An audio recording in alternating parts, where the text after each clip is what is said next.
क्या रजिस्ट्री के बाद स्वतः नामांतरण हो जाता है? परिस्थितियों में हो जाता है।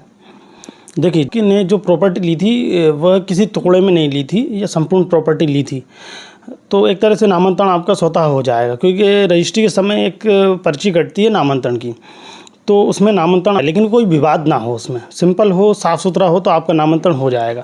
आपको ये करना है, रजिस्ट्री के पश्चात कम से कम 1 से 2 महीने आपको इंतजार करना है। कोई 6 महीने का समय तो आपको वैसे ही मिल रहा है, तो कम से कम आपको महीने 2 महीने वेट करना है। हो सकता है आपका नामांतरण स्वतः होकर और आपके नाम पर दर्ज हो जाए राजस्व रिकॉर्ड में। वैसे सभी कंडीशनों में नहीं होता है। देखिए मैं आपको कुछ कंडीशन बताता हूँ। जैसे कि आपने कोई भूमि खरीदी और भूमि का पूरा रकबा जो एक खाते में था पूरा आपने एक व्यक्ति से खरीद लिया, तो संभावना है कि वो नामांतरण आपका पूरी संपत्ति पर पूरा का पूरा नामांतरण होकर आ जाएगा।